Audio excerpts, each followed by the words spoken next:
बिस्मिल्लाहिर्रहमानिर्रहीम, अस्सलाम वालेकुम, hello everyone. I hope you all are doing well. आज का जो हमारा टॉपिक है, जो नॉवेल है, that's about Wide Sargasso Sea by Jean Rhys. So यहाँ पे जो वर्ड सेगासो सी है, इसमें जो आर है ये प्रोनाउंस नहीं किया जाता, so it's pronounce like Sargasso Sea. अब इस वीडियो में हम देखेंगे जेन रेस की short biography, title, significance, key fact, setting, character, summary, theme और लास्ट में सिम्बॉलिज्म। सो टाइम वेस्ट के बगैर let's get started. Biography of Jean Rhys, इसका जो ओरिजिनल नाम था वो एला ग्वेंडेलियन रेस विलियम्स, और इसकी जो डेट ऑफ बर्थ है वो 24 अगस्त 1890 में हुई थी, विंडवार्ड आइलैंड्स, वेस्ट इंडीज़। और इसकी जो डेथ हुई थी वो 14 मई 1979 इंग्लैंड में हुई। अब इसके जो स्टार्ट के वर्क्स थे उसे इसे इतनी पॉपुलैरिटी नहीं मिली, like from 1920s to 30s। इसलिए इसने कुछ टाइम के लिए ये जो वर्क जो लिख रही थी इसको स्टॉप किया, means for nearly 3 decades, until she wrote a successful novel जिसकी सेटिंग इसने की थी वेस्ट इंडीज़ में। उसके बाद इसके जो कुछ इम्पॉर्टेंट वर्क्स हैं वो आप ये भी देख सकते हैं, जिसमें Ford, Madox Ford, her first book है ये, a collection of short stories, इसमें कलेक्शन है शॉर्ट स्टोरीज़ की। फिर उसके बाद द लेफ्ट बैंक 1927 में was followed by such novels as Postures 1928, after leaving Mister Mackenzie 1931, Voyage in the Dark, ये एक और फेमस नावल है। इसी तरह गुड मॉर्निंग मिडनाइट 1939। सो यहाँ से जो है ये इम्पॉर्टेंट पॉइंट्स स्टार्ट होते हैं, क्योंकि ये पॉइंट जो है इस नावल से भी रिलेटेड है। तो ये पॉइंट्स अगर आप पेपर में भी लिखेंगे, I hope you will get high marks. So Jean Rhys grew up in Dominica, an island in the Caribbean that was colonized and controlled by the British from 1763 to 1978। अब ये एक island थी और इसको कौन कंट्रोल कर रहे थे? ब्रिटिशर्स। कहाँ कब से? 1763 से लेके 1978 तक। सो मींस इसकी जो ग्रोथ हुई थी वो वहाँ हुई थी, वहाँ पे ही ये इसने अपना बचपन सब कुछ वहाँ गुजारा था। अब क्या हुआ कि ये इसके जो फादर थे वो वेल्स थे, मींस वेलिश थे, और इसकी जो मदर थी वो स्कॉटिश थी, स्कॉटिश क्रियोल मदर थी। तो इसने लाइफ में काफ़ी चैलेंजेस का सामना किया, जैसे आइसोलेशन, ऑपरेशन वगैरह। ऑपरेशन से मुराद लाइक वहाँ पे ब्रिटिशर्स थे, तो ओबियसली वो जो लैंड थी वो किन की थी? ब्लैक पीपल की थी, जो हबशी लोग हैं उनकी थी। तो वहाँ पे उनका जो ब्रिटिशर्स थे उनका राज था। तो ओबियसली अगर ये अंग्रेज़ भी थे लेकिन फिर भी इसने काफ़ी जो चैलेंजेस हैं या जो ऑपरेशन है, आइसोलेशन है, उसका सामना किया था। And her accented English distanced her as an outsider in the eyes of Europeans. और फिर ओबियसली जिधर आप रहोगे तो वहाँ का जो एक्सेंट है वो डिफरेंट होता है। तो हुआ कुछ यूँ कि जिधर ये रह रही थी तो उनका एक्सेंट जो था डिफरेंट था, मीन्स जो ब्लैक पीपल थे उनका एक्सेंट डिफरेंट था, तो इसलिए इसका जो एक्सेंट था वो भी डिफरेंट हो गया था। और इस तरह ये जो इसके जो अपने अंग्रेज़ थे उनसे ये थोड़ी बहुत दूर हो गई थी, मतलब वो भी इसे ज़्यादा फोकस नहीं करते थे, because of her accent was matched with the black people. और ये ब्लैक पीपल कहाँ? मीन्स कैरेबियन के थे। Many of her novels and short stories defect these feelings of loneliness. अब इसके नावल में ज़्यादातर आपको लोनलीनेस और आइसोलेशन के थीम्स देखने को मिलेंगे।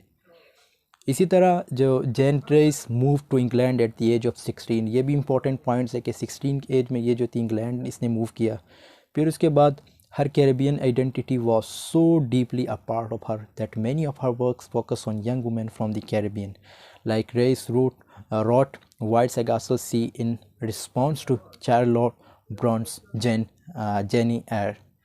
अब ये एक नावल जो है, मींस ये जो चार्लोट ब्रंटिस का एक नावल है जेन एयर, तो ये जो नावल है वाइट सेगासो सी, ये उसके रिस्पॉन्स में लिखा गया है। मींस ये नावल पहले लिखा गया है, जो चार्लोट ब्रंटिस का जो नावल है जेन एयर, ये पहले लिखा गया है, लेकिन उसके बाद ये जेन रेस ने ये नावल लिखा वाइट सेगासो सी। और ये नावल जो वाइट सेगासो सी ये जेन एयर के रिस्पॉन्स में लिखा गया। और इसी तरह इसने जो है इसके वर्क्स में आप फेमिनिज़म के जो फेमिनिज़म से रिलेटेड हैं थीम्स या जो उनके जो इश्यूज़ हैं उनको ज़्यादातर उजागर किया है, और आप इस नावल में भी देखेंगे, और बहुत ही इंटरेस्टिंग नावल है ये। जेन air positions the Caribbean and the people who lived there as wild and uncultured compared to English society. तो ऑब्वियसली जिधर अंग्रेज़ों का राज था तो उनको सिविलाइज्ड करने की बजाय वो उसी तरह थे, उनको कोई सिविलाइजेशन नहीं दी गई, मतलब वो अनकल्चर्ड थे। अब यहाँ पे किन लोगों की बात हो रही, जो ब्लैक पीपल थे। तो ये कंपेयर करती है जो जैन रेस हैं, किसको, ये जो ब्रिटिशर्स हैं और साथ में जो ब्लैक पीपल है उनको कंपेयर करती है, उनकी सोसाइटीज़ को कंपेयर करती है। Competing that stereotype Rhys wrote Wide Sargasso Sea through a feminist and post colonial lens. अब ये जो नावल है ये ओबियसली पोस्ट कॉलोनियल लेंस से लिखा गया है और मींस ये फेमिनिस्ट नावल है, फेमिनिज़म से रिलेटेड है। The character specially the protagonist Antoinette, अब ये कुछ करेक्टर्स हैं, ये कॉम्प्लेक्स डायनामिक करेक्टर है just like the Caribbean setting. तो अब बात करते हैं टाइटल सिग्निफिकेंस की, कि इसके टाइटल की क्या सिग्निफिकेंस है। टाइटल की सिग्निफिकेंस, ये जो टाइटल है वाइट सेगासो सी, ये नॉर्थ एटलांटिक ओशियन के आस पास, मतलब उस एरिया को कहा जाता है जहाँ पे ज़्यादा हवा नहीं चलती, यानी विंड नहीं चलती, जहाँ पे शिप्स अक्सर फंस जाती है। और ये टाइटल हम कह सकते हैं कि मेटाफर के तौर पे, कि मेटाफर की तरह यूज़ किया गया है उन करेक्टर्स के लिए इस नावल में जो है कि एक रियल लाइफ में या अपने मेंटल स्टेट की वजह से फंसे हुए हैं मुख्तलिफ ममालिक के दरमियान, और उनके रैशनल हेरिटेज, मतलब अपने रेस, अपने कंट्री के बीच में, और वो करेक्टर्स फंसे हुए हैं। उन्हें करेक्टर्स को ये जो है टाइटल है इंडिकेट करता है। तो ये जो टाइटल है ये उन करेक्टर्स को इंडिकेट करता है, बिल्कुल वैसे ही जैसे कि ये जो नॉर्थ एटलांटिक ओशियन का एरिया होता है वहाँ पर सी वीड में कुछ शिप्स अक्सर फंस जाया करती हैं। सी वीड्स ये स्पेलिंग है, सो इसमें कंफ्यूज नहीं होना। सो वहाँ पे ये कुछ जो शिप्स वगैरह थी, जो कश्तियाँ वगैरह थी, ये अक्सर फंस जाया करती थी। तो ये जो टाइटल है ये किस चीज़ को इंडिकेट कर रहा है, उन करेक्टर्स को इंडिकेट कर रहा है। अब इसके अगर की फैक्ट्स की बात करें तो सबसे पहले ये देखो कि ये जो वाइट सेगासो सी है इसको इस तरह प्रोनाउंस करते हैं, वाइट सेगासो सी। फुल टाइटल वाइट सेगासो सी है। ऑथर इसका जैन रेस है। टाइप ऑफ नावल है, टाइप ऑफ वर्क ये एक नावल है। और जनरा अगर आपसे कोई पूछे या अमूमन एमसीक्यूज़ में पूछा जाता है तो ये पोस्ट कॉलोनियल नावल है। उसके बाद इसकी जो लैंग्वेज है वो ओबियसली इंग्लिश है, because she was also a Britisher like just residing in Caribbean. इसी तरह इसके with bits of French, patois and Creole dialect, इसमें कुछ फ्रेंच और क्रियोल डायलेक्ट का भी यूज़ किया गया, because she was residing with black people, so obviously इसका जो एक्सेंट था वो भी थोड़ा बहुत चेंज हुआ था। टाइम एंड प्लेस की बात करें अगर, तो ये लिखा गया 1940s के मिड से लेकर 1960s के बीच में, और इंग्लैंड में। पब्लिशर इसका जो है वो एंड्री डिच है। पॉइंट ऑफ व्यू से अगर इसको देखें तो Rhys critique of English colonialism and capitalist values comes through in her depiction of post emancipation Jamaica. अब यहाँ पे जो एक वर्ड है एमेंसिपेशन का मतलब मैं आपको आगे समझाऊंगा, क्योंकि ये जो है आगे जब हम इसकी समरी देखेंगे या करेक्टर्स या इसी जो की फैक्ट्स है इसके नेक्स्ट स्लाइड्स में हम देखेंगे। She exposes the degrade ideologies of a traditionally slave owning elite and through she provides for Rochester's perspective. Rochester हमारे पास एक करेक्टर है। तो यहाँ पे इस नावल में इसका अगर पॉइंट ऑफ व्यू की बात करें तो ये इसने किस चीज़ को उजागर किया है इस राइटर ने, ऑब्वियसली उन लोगों को जो वहाँ जुल्म करते थे। अब वो जो जुल्म करते थे या जो ये कहते थे कि हम इन्हें सिविलाइज्ड करने आए हैं, वो कौन थे, ब्रिटिशर्स थे। So her point of view seems distinctly Caribbean. तो वो लोग कहाँ के थे, Caribbean. In fact Rhys saw herself as a displaced colonial and vehemently opposed English culture.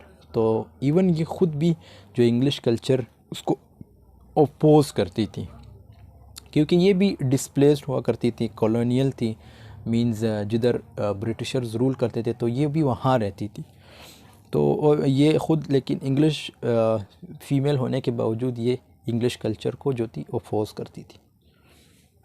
Tone की बात करें तो nightmarish, violent, foreboding, sensual, accepting, romantic, passionate, static and mysterious है। टेंस जो है इसमें बस इम्पॉर्टेंट पॉइंट ये है कि ये पास्ट मेकिंग में इसमें मतलब इसका ज़्यादा यूज़ हुआ है, क्योंकि हम ऑब्वियसली पास्ट की बात कर रहे हैं।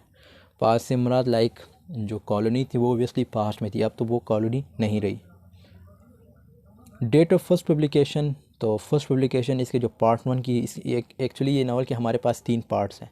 सो पार्ट 1 में हम क्या देखते हैं, पार्ट 1 में जो एंथनीट है, एंथनीट एक करेक्टर है जो कि मेन करेक्टर है, उसकी परवरिश से लेके यानी अपब्रिंगिंग से लेके मैरिज तक की कहानी।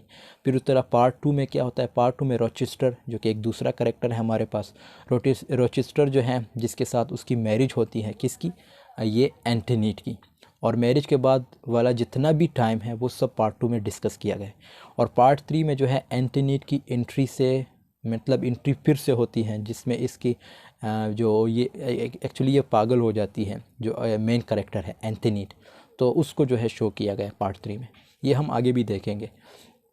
और इस तरह ये नावल जो है पब्लिश हुआ था 1966 में। प्रोटोगनिस्ट इसकी एंथनीट है और ये रोचेस्टर जो है इसके हस्बैंड है।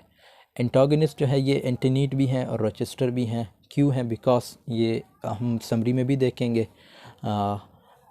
एक्चुअली जो रोचेस्टर हैं वो इसका दुश्मन फिर बन जाता है। इसी तरह एंटनीट, क्योंकि ये ख़ुद एक कॉलोनाइज थी, मींस लोगों ने, या जो इंग्लिश पीपल थे या जो इंग्लिश लोग थे, उन्होंने वहाँ जिधर कॉलोनी बनाई थी, तो ये उस जगह से इसका ताल्लुक़ था। इसी तरह the publication of Wide Sargasso Sea earn rise her reputation in the literary world, तो इससे इसे काफ़ी पॉपुलैरिटी मिली थी इस नावल से। किसको, जैन रेस से। अब इम्पोर्टेंट पॉइंट जो है सेटिंग है। सेटिंग इसके 3 पार्ट्स में डिवाइड हुई है। तो ये नावल की वीडियो थोड़ी लंबी हो सकती है, लेकिन इसमें डिटेल आपको बहुत कुछ देखने को मिलेगा, बहुत कुछ सीखने को मिलेगा। The novelist is set sometimes in the 1830s and 1840s after the British slave emancipation act was passed in 1983। अब मैंने आपको जैसे पहले बताया कि एमेंसिपेशन का मैं मतलब आपको समझाता हूँ। ये कहानी तब की है जब 1833 में एमेंसिपेशन एक्ट आया था, और इस एक्ट में ब्रिटिश एम्पायर के अंदर जितनी भी स्लेवरी आई थी, मतलब उसमें जो हबशी या ब्लैक पीपल जो थे जिनको ग़ुलाम बना के रखा गया था, उनको एबॉलिश किया गया, उनको हटा दिया गया, उनको फ्री किया गया, उनको आज़ाद किया गया। तो ये नावल की जो है, ये जो जैसे मैंने बताया, इसके 3 पार्ट्स हैं। तो हर 3 पार्ट्स की जो है सेटिंग भी डिफरेंट है। और ये कानून, जैसे ये एमेंसिपेशन एक्ट कहाँ लेके आई थी, जमैका जो है इंग्लैंड में, ये एक कानून लेके आया था सरकार। और इस कानून के तहत जो स्लेवरी या जो मतलब जो स्लेवरी थी, जो ग़ुलामी थी, वो ख़त्म हो जाएगी। और इस कानून का नाम इन्होंने क्या रखा था, एमेंसिपेशन एक्ट, या इसका दूसरा नाम जो है स्लेवरी एबॉलिशन एक्ट 1833। और ये कानून जो है 1 अगस्त 1834 में लागू हो जाएगा, जिसके तहत स्लेवरी जो है यूरोप से ख़त्म हो जाएगी। तो ये डेट भी याद रखिए, 1 अगस्त 1834। और मींस इस डेट से जो है ये कानून लागू, इस कानून ने जो है लागू हो जाना था। इसी तरह the spread all enslaved persons, ये पूरी एक्सप्लेनेशन है कि इस कानून में क्या क्या हुआ था। जैसे मैंने अभी आपको बताया कि इसमें जो ब्लैक पीपल थे, जो स्लेव थे, उनको आज़ाद किया गया। Each of 3 parts of Wide Sargasso Sea has its own physical setting. The first part is set in Antoinette's childhood home. अब जो पहले पार्ट की जो सेटिंग है वो एंथनीट जो है ये हमारे पास मेन करेक्टर है, मींस प्रोटोगनिस्ट है। तो इसकी जो सेटिंग हुई है जो फर्स्ट पार्ट की, वो इसके घर में हुई है, नियर स्पेनिश टाउन जमैका जो है ये इंग्लैंड में at the time was a British colony, उस वक्त ब्रिटिश कॉलोनी थी। And the country was undergoing major social and political changes, उस वक्त ऑब्वियसली पॉलिटिकल सोशल इश्यूज थे। The escalated tensions between formerly enslaved persons and the enslavers, अब वहाँ पे ग़ुलाम या जिन्होंने ग़ुलाम बनाया था उनके दरमियान जो थे क्या कहते हैं टेंशंस भी क्रिएट होते थे। इसी तरह the servants in the Cosway household are hostile to, अब ये भी एक करेक्टर है हमारे पास, Cosway household are hostile to Antoinette because of her family's history of. तो ये करेक्टर हम जब डिस्कस करेंगे तो इसमें आपको बेहतर समझ आएगी। तो बस फ़िलहाल ये समझे कि ये करेक्टर है, और ये करेक्टर जो है एंटनीट पे जुल्म करते थे। तो उसके बाद क्या होता है, although they work for Antoinette's family racial tensions and violence are apparent. तो इसमें आप देख सकते हैं कि वायलेंस, ऑपरेशन, मीन सब कुछ होता था, क्योंकि ये कॉलोनी थी, और जो कॉलोनी होती है वहाँ पे लोगों पे जुल्म बहुत ज़्यादा किया जाता है। पार्ट 2 की सेटिंग की बात करें तो Granbois in Dominica where the Cosways have an estate, Cosway का एक स्टेट था। कॉस्वे जो हैं करेक्टर हैं, जैसे ऑलरेडी मैंने बताया। The Caribs in indigenous Caribbean people were largely located in Dominica at this time. Hostilities between the Caribs British and French were high as the latter who battled for control of the island. This setting is again underscored by hostility and otherness. तो ये उसकी setting है, लेकिन जो first setting, जो first ward की वो setting बहुत ज़्यादा इंपॉर्टेंट है, उसको याद रख लीजिएगा। फाइनल सेटिंग की बात करें तो ये रोचेस्टर हमारे पास अगेन एक करैक्टर है, और ये रोचेस्टर किसके हस्बैंड हैं? एंथनीट के। तो ये इंग्लैंड में रहते हैं, ओबियसली इंग्लिश मैन है। So like Rochester himself the house is never explicitly named but readers of Jain air can assume it is through. अब ये अगेन उस नावल का जिक्र किया गया है जो चार्लोट ब्रोंटी ने लिखा था। तो ये नावल की कहानी और उस नावल की कहानी, मतलब ऐसे समझे कि उस नावल में कुछ चीज़ें रह गई थी। जो पिछला नावल जो चार्लोट ब्रोंटी ने लिखा था, तो उसमें कुछ चीज़ें रह गई थी, जो किसने कंप्लीट की? ये जैन रईस ने कंप्लीट की। Readers are not given. अब ये इस पॉइंट में यही बताया जा रहा है कि अगर रीडर्स ने वो नावल पढ़ा है तो इस नावल की इन्हें थोड़ी बहुत समझ डायरेक्ट आएगी। इसी तरह haunting, dark, suffocating, irritating state in dark. So again ये जो वेक सेटिंग जो इसको हम कहते हैं, उस तरह एंटनीट के जो like he was in a dark situation, he was haunted, sorry she was haunted, she was in a dark situation. और सफोकेटिंग लाइक जिस घर में इसको रखा जाता था तो वहाँ पे इस पर जुल्म भी होता था। अब ये एक और सेटिंग है, ये अगर आप लोगों को 3 सेटिंग याद नहीं कर सकते तो ये एक शॉर्ट सेटिंग है, आप इसको याद कर सकते हैं। The novel initially set in Jamaica. Jamaica जो है obviously I told like it's in England. Opens a short story while the slavery abolition act. ये इसकी पूरी एक्सप्लेनेशन मैंने आपको दे दी। Abolish slavery in the British Empire on 1 August. ये वही डेट भी मेंशन किया गया कि 1 अगस्त 1834 से वो कानून जो है लागू हो जाएगा। वो कानून कौन सा कानून? जिसमें ये कहा गया था कि जितने भी काले थे या जितने भी ब्लैक पीपल थे उन सबको जो है आज़ाद किया जाएगा, मतलब स्लेवरी से। The protagonist Antoinette relates her life story from childhood to her arranged marriage to an English gentler life stores man like Mister Rochester. लेकिन इतना जेंटल नहीं है। इसकी जब हम स्टोरी देखेंगे समरी में, तो इसके जब करेक्टर की बात करेंगे तो आप जज कर सकते हो कि he was not actually a gentleman. अब यहाँ से जो है हमारी करेक्टर्स की स्टोरी स्टार्ट होती है। एंथनीट कॉस्वे इम्पॉर्टेंट करेक्टर हैं, प्रोटोगनिस्ट है नावल की। Based on the ancient women in the attic from Charlotte Brontë's novel Jane Eyre, Antoinette Cosway is a young Creole girl. तो ये एक यंग क्रियोल गर्ल है। Again उस novel का जिक्र किया गया चार्लोट ब्रोंटीज का, जिसका नाम है जैन एयर। जैन आयर से मींस ये जो करेक्टर है थोड़ा बहुत रिलेटेड भी हैं। और Antoinette's grow up in lonely with a distant mother and no friends. तो अपनी माँ से दूर थी, इसके कोई फ्रेंड्स नहीं थे। She shows the early signs of her families fragile mental state. और इसकी जो फैमिली थी वो लाइक हम कह सकते हैं मेंटल स्टेट में थे। इवन इसका एक भाई था, एक मींस माँ थी और एक ये थी। तो तीनों जो थे मेंटल स्टेट में थे, means like they were totally tortured, and then at the last they become like mad. So इसके बाद फिर इनकी डेथ भी हो जाती है, इवन इसके मदर की और साथ में इसके जो भाई है उसकी भी डेथ हो जाती है। which become increasingly worse after she is forced to marry Rochester। अब इसके मेंटल स्टेट मींस जो इसकी मैडनेस थी वो और बढ़ गई जब इसे ये कहा गया कि जो इसकी जो मींस जो मैरिज है, जो शादी होगी वो रोचेस्टर से होगी। रोचेस्टर एक करेक्टर है, इसको हम आगे देखते हैं। इस controlling and emotionally abusive nature causes her to sink further into her insanity. He never uses. अब ये थोड़ी बहुत क्या कहते हैं कि इसका जो नेचर था वो अब्यूजिव भी था। किसका?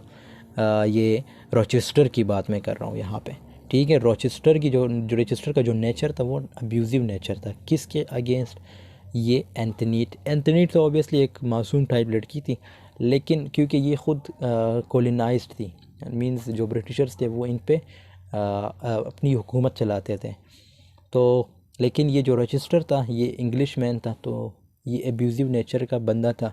और इस तरह इसको पागल बनाने में, मतलब एंटोनी को पागल बनाने में इस बंदे का भी बहुत बड़ा हाथ है, रॉचेस्टर का। ही इवेंटली uses her precarious mental state to justify taking her away from home and locking her up in England। अब ये आगे स्टोरी की एंडिंग बताई गई है यहाँ पे कि लास्ट में क्या होता है कि इसको जो है बंद किया जाता है एक घर में। ये हम देखते हैं समरी में, फिर उसमें घर में क्या होता है। रॉचेस्टर ये दूसरा करेक्टर है। ये रॉचेस्टर जो है किसके हस्बैंड है, एंटोनीट के। But through context clues it is apparent that Antonette's young husband is Mr. Rochester from Jane Eyre। Rochester is the youngest son of an English gentleman and traveled to Jamaica to find financial independence। तो ये उस character की थोड़ी बहुत explanation है। He marries Antoinette for a large sum of money। अब ये एंटोनीट से शादी क्यों करता है? आपके माइंड में ये सवाल आता होगा कि ये एंटोनीट तो ख़ुद गरीब थी, लेकिन इसने क्यों शादी की है? ये इसने इसलिए शादी की क्योंकि एंटोनीट की जो मदर थी उसकी शादी किसी एक अमीर बंदे से होती है। तो वो जो अमीर बंदा होता है तो ऑब्वियसली वो इसका फिर इसके वालिद हुए। तो इस तरह ये जो रॉचेस्टर है ये एंटोनीट से इसलिए शादी करता है ताकि इससे जो पैसे हैं वो किसी तरह निकाल सके। But never connects with her, लेकिन कोई कनेक्शन नहीं है इसके साथ। क्यों? क्योंकि ये टोटली जो रॉचेस्टर है एंटोनीट को टोटली इग्नोर करता है। बिकॉज क्योंकि इसका जो सिर्फ जो पर्पज़ है वो पैसा होता है रॉचेस्टर का। He is controlling and unfaithful behaving in his life in conspiring against him. He remains Antoinette Bertha in an attempt to dominate her। अब ये बर्ता जो है ये एक वर्ड है, मीन्स एक नाम है। तो ये जो एंटोनीट है, मीन्स जो रॉचेस्टर है, जब एंटोनीट को डोमिनेट करने की कोशिश करता है तो ये किस नाम से बुलाता है? बर्ता से। बर्ता जो है ये एक नाम है। After witnessing Antoinette's mental collapse, he takes her to Europe and locks her in his attic। Attic जो है बाला खाने को कहते हैं। वो हम कह सकते हैं कि जो स्टोर रूम होता है उसमें जो है इसको फिर कैद किया जाता है। किसको? एंटोनीट को। कौन कैद करता है? रॉचेस्टर। रॉचेस्टर कौन है? एंटोनीट के हस्बैंड। क्रिस्टोपियन जो है ये एंटोनीट्स के surrogate mother and faithful servant है। अब सरोगेट का क्या मतलब है? नायब को कहते हैं। नायब से मुराद like someone who takes the place of another person, मतलब उस हिसाब से आपको प्यार देता हो तो उसको हम सरोगेट कहते हैं। एंड फेथफुल सर्वेंट, और ये faithful servant like Christophine practices Caribbean black magic called obeah. अब ये कुछ एक्सप्लेनेशन है, ये करेक्टर इतना इम्पोर्टेंट नहीं है। जो इम्पोर्टेंट करेक्टर्स है वो पहले दो हैं और इसके आगे जो करेक्टर्स वो भी इम्पोर्टेंट है। मतलब ये इसकी जो एंटोनीट की जो मदर है उसका करेक्टर भी इम्पोर्टेंट है।